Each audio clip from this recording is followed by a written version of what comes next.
My friend Christoph and I used to share a room on tour when we were doing Chicago the musical. Last season, while we were out on the road for maybe our 4th stint together over the course of about 12 years, Christoph started to notice something and started to tease me about it. "You are funny," he says. "Stuffing groceries in your purse and carrying them around in your arms is not going to kill you to get one plastic bag." I responded, "You know, I'm really good about packing, but I didn't think about bringing my Trader Joe's reusable bags with me on tour, so I didn't want to be more wasteful since we're in all these hotel rooms all the time. I would take my coffee mug with me and fill it up at the hotel breakfast so I didn't use an extra paper cup. And since Christoph preferred to eat with real dinnerware, we used to share a small set and wash it in the sink so we weren't constantly eating off of plastic and paper and tossing it in the trash without considering the waste that we were creating going from city to city to city." But Christoph would roll his eyes every time we get to work at a theater, and there would be disposable water bottles for the company, and he would try to hand me one, and I would go, "No, no more plastic water bottles." I had developed an aversion to plastic water bottles that rivaled Joan Crawford's horror with wire hangers in Mommy Dearest. "No more plastic water bottles," I would scream. Finally, Christoph goes, "For heaven's sake, Pilar, you can recycle them, you know." And I said, "Actually, Christoph, you can't," which is why I find it alarming that people are using so many. See, we've been told for so long that the solution to our excessive amount of waste is recycling that we've forgotten that reduce and reuse came before recycle. But like anything material on this tiny blue marble that we find ourselves inhabiting, the recycling that we've come to believe is the solution for our continued burgeoning of population and production is most often just a pass-off on the way to becoming regular old garbage, driven by economic systems that believe in continuous growth. So what does that look like in concrete terms? Let's take a peek so that we can empower ourselves with a better understanding of our impact.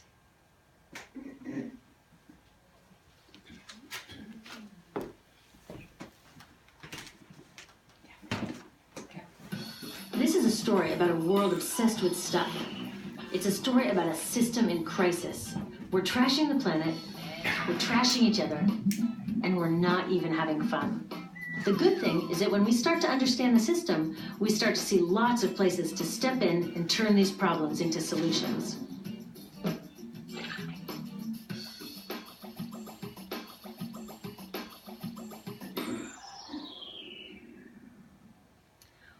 Problems with trying to use less stuff is that sometimes we feel like we really need it.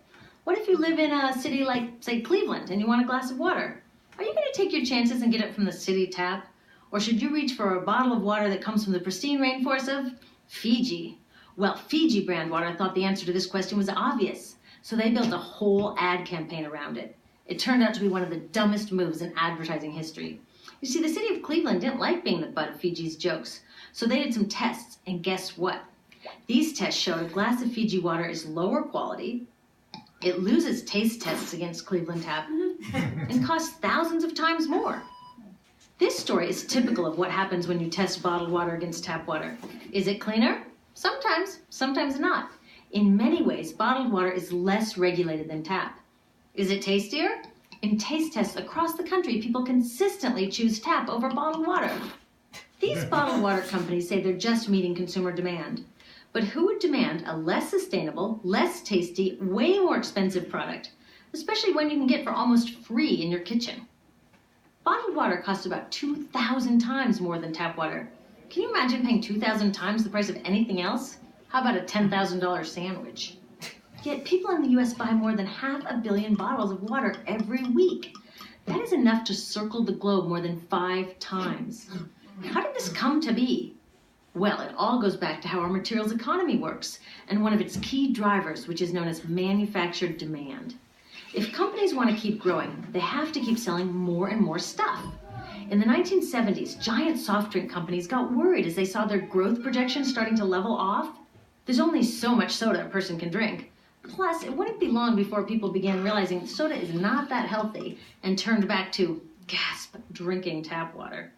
Well, the companies found their next big idea in a silly designer product that most people laughed off as a passing yuppie fad.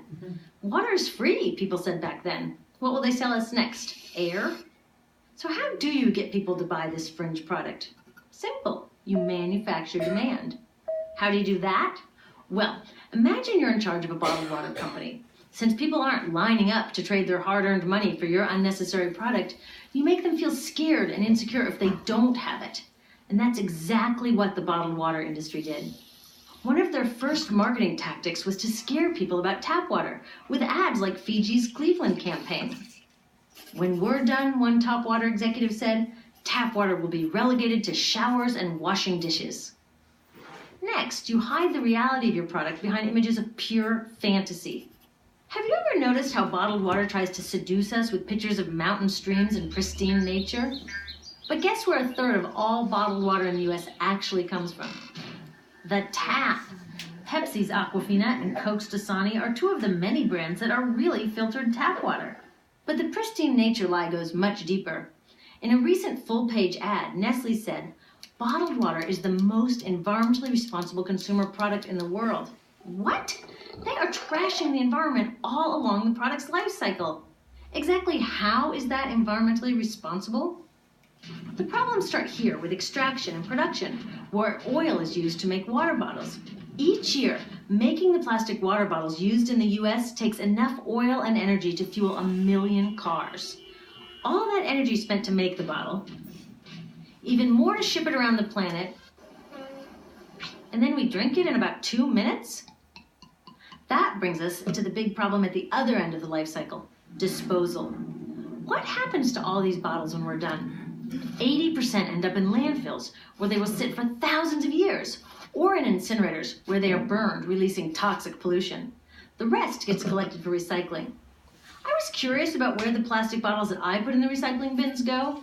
I found out that shiploads were being sent to India, so I went there. I will never forget riding over a hill outside Madras, where I came face to face with a mountain of plastic bottles from California. Now, real recycling would turn these bottles back into bottles.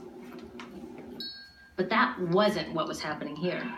Instead, these bottles were slated to be downcycled, which means turning them into lower quality products that would just be chucked later. The parts that couldn't be downcycled were thrown away there, shipped all the way to India just to be dumped in someone else's backyard.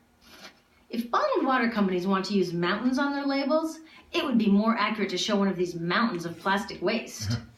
Scaring us, seducing us, and misleading us. These strategies are all core parts of manufacturing demand. Once they've manufactured all this demand, creating a new multi-billion-dollar market, they defend it by beating out the competition.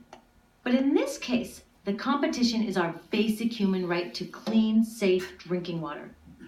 Pepsi's vice chairman publicly said, the biggest enemy is tap water.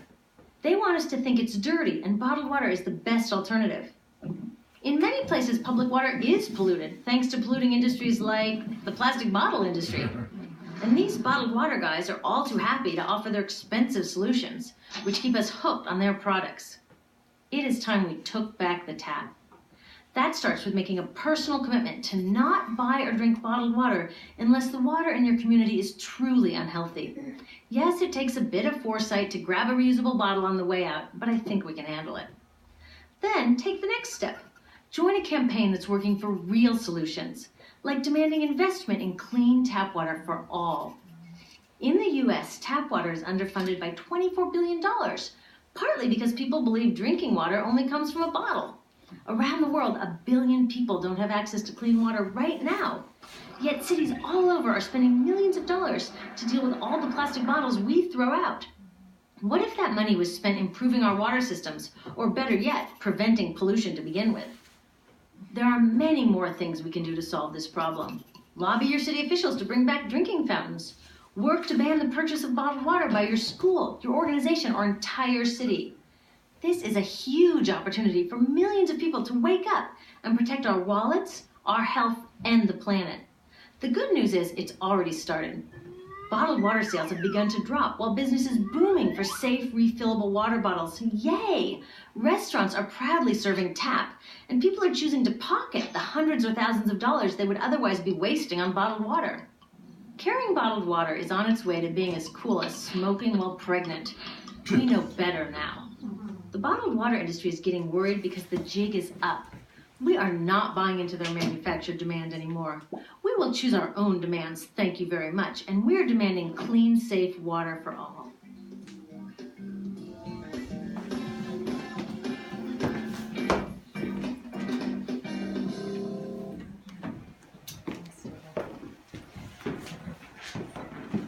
So that's the story of bottled water, as it's called. And since this short film was made, researchers have actually discovered a new layer to this, that bottled water now contains twice as many plastic particles as tap water. Oh, it's still on. Oh. Let's make sure it's turned off.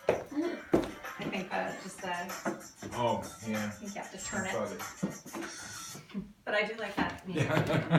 Nice. So we've probably all seen the photos of plastic waste in our oceans and the effect that it's having on wildlife. Plastic waste is, of course, just one example of many aspects of the global ecological crisis. But I would say it's a crucial one because it gets at something that is not just about the impact of our waste on the planet and its non-human creatures.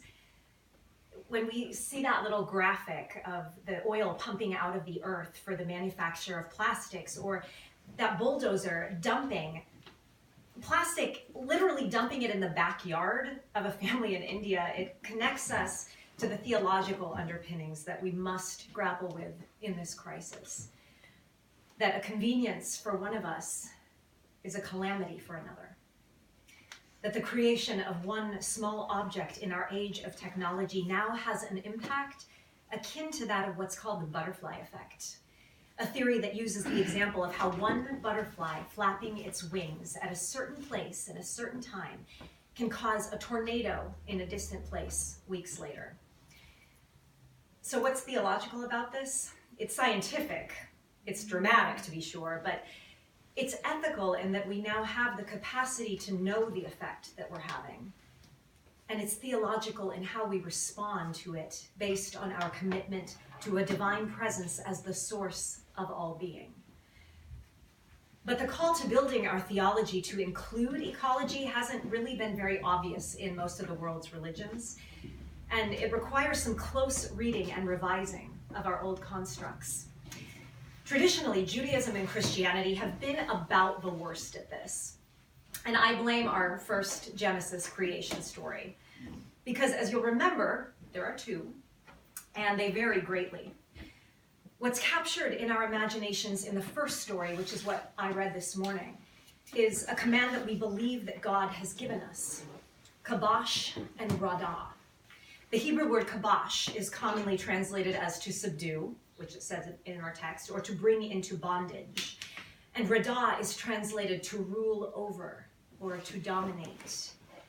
Hence, we have come to this one sentence that has most impacted our vision and treatment of our creation, which is verse 28. Be fruitful and multiply, and fill the earth and subdue it, and have dominion over the fish of the sea and over the birds of the air and over every living thing that moves upon the earth. But here's the thing. Even if we took this verse as our primary guidance in humanity's relation to the rest of creation, say we take it totally at face value, we take it apart from the other parts of the story, we're still left to answer to moral transgression. Not against the non-human creation, but against each other. Either way you slice it, our version of subduing and dominating has grossly impacted humans as much as it has impacted everything non-human. So we can no longer read this story without relating it to what we have been and where we are going if we are to be faithful to both history and to our God. So let's return to the text again and try to understand the entire passage as a whole.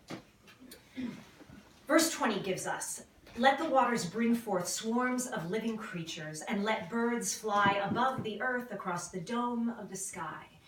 And then God creates all these creatures. But verse 22 follows it with, God blessed them, saying, be fruitful and multiply, and fill the waters in the seas, and let the birds multiply on the earth. funny, isn't it, how we tend to forget that God told the animals in the sky and in the seas the exact same thing that God tells humanity after we are created, to be fruitful and multiply.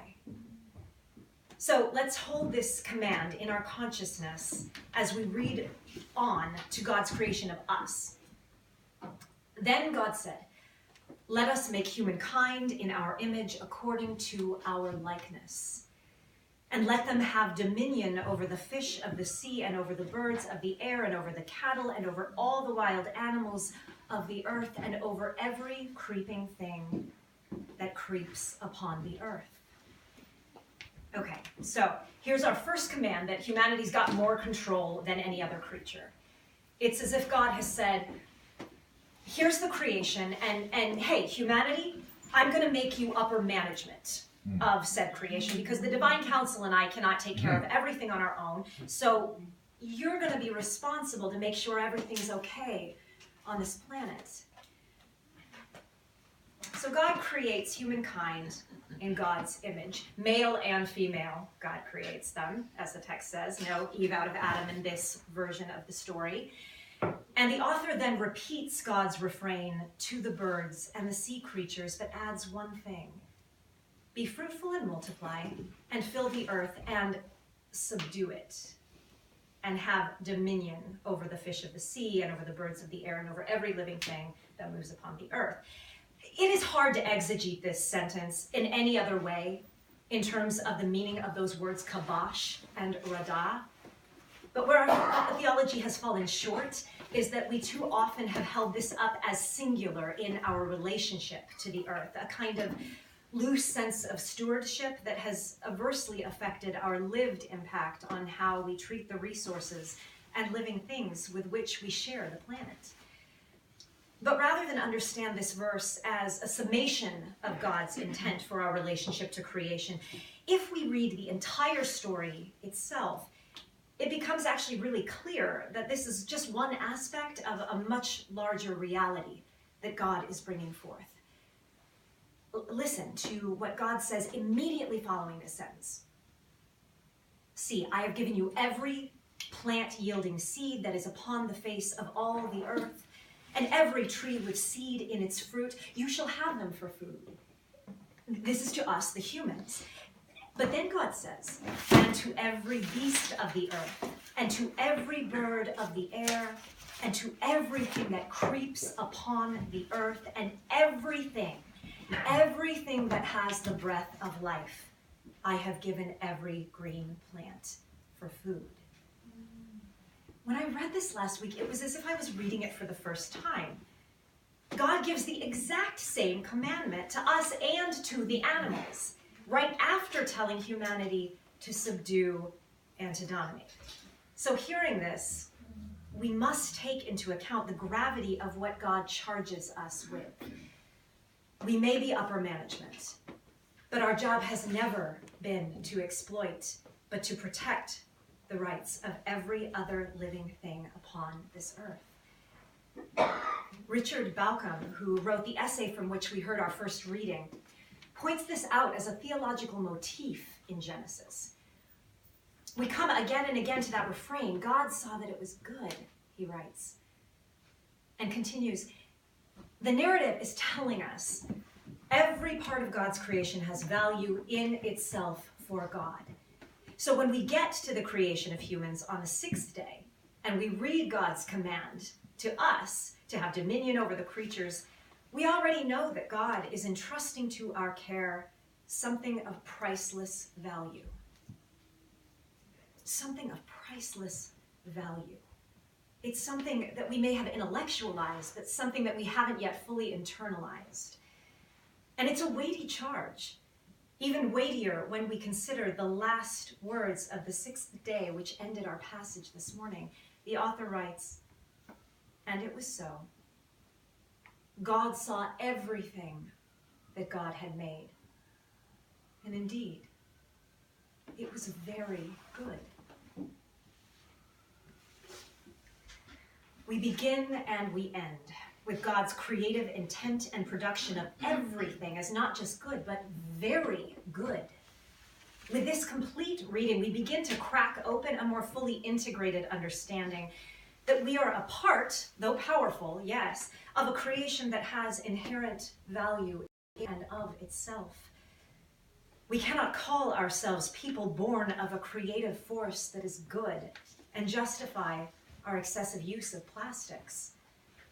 We cannot fully live out our faith as people of justice and liberation when our freedom to consume takes away from the freedom of our neighbors across the globe to have access to clean water, to have access to enough food and basic living conditions. And we cannot expect to usher in justice, equity, and compassion in human relations when our way of living treats the non-human creation without regard for its intrinsic value and contributes to the continued degradation of humanity itself. So here's where the good news lies. In the continued efforts across the globe by ordinary people like us to do what we can in different ways. When we do look at the problem globally, it just becomes so overwhelming that it's easy to dismiss that any action we take will have any kind of impact. And here's what I would say in response to that. Yes, individual efforts are certainly not enough. But just as the butterfly effect illustrates negative impact, so too can it have positive impact. It is up to us to claim accountability through the Spirit of the living God who has placed upon our hearts the knowledge that when we act in the spirit of the gospel, the key word here being act, we are affecting the whole by responding individually to the interconnected web of existence of which we are all a part. And Raquel shared a story this morning that actually illustrated exactly that. One person can move another person, and that person can move maybe two people, and outward and outward and outward. And it's in that movement that transformation takes place. Last week, Global Citizen magazine wrote that after the popular nature journalist David Attenborough urged the public on his television show to reduce plastic use. He has a planetary series called Blue Planet. 3 major name brand companies have committed to massively reducing their plastic waste. It might have been out of shame or embarrassment, I don't know. But it was a big move. Waitrose, a major grocer in Great Britain, is no longer treating their loyal customers to complimentary coffee and tea. They're only offering it to those who bring their own reusable cups. The global accounting firm KPMG is phasing out all plastic water cups and cutlery at 22 of their offices, supplying their employees with free metal water bottles at a savings of $85,000 a year. Even Nestle, who has been a major contributor to our global plastic problem, has publicly announced their plan to make all packaging recyclable or reusable by 2025. I have to say, we'll see, but it's actions like these that are responses from consumers, rippling outward by a shift in not just our intent, but our lived behavior. Transformation of this kind is a spiritual practice. It requires a discipline both internal and external. Internally, to pay attention to what the creation needs from us, and externally to actually do it. But the wonderful thing about spiritual practice is that it is enriched by the shared experience of doing it in community. It becomes easier and it offers greater rewards when we do it together. Like any other aspect of faith in community, ecological discipline is something that we can help each other with in order to shore up our own commitment to shifts, whether very small or larger. My friend Christoph isn't a religious person, but he had a remarkable impact. We had a remarkable impact on each other through the tour as we started holding each other accountable to our mantra of less waste. I didn't want to let him down, and I started to see that he didn't either. He went home on a day off, and he proudly brought back bags for each of us to use as we shopped together.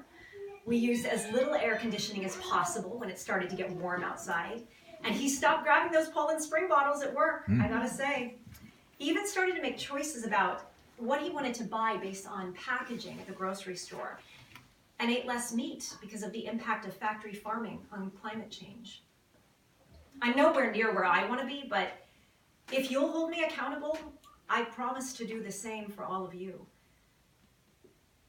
It is a promise no different than our commitment to radical inclusion at the table of justice, the table of mercy. It is a promise that we strayed from in later parts of Genesis, when we began to forget who we were, born out of, inextricably linked to, forever entwined with the holy creation of the living God. This Earth Day, may we return to God. Return to God by recognizing the ground that holds us up, the water that sustains us, and treating it as though our lives and the lives of our children's children's children depended on it, because they do. Amen. Amen.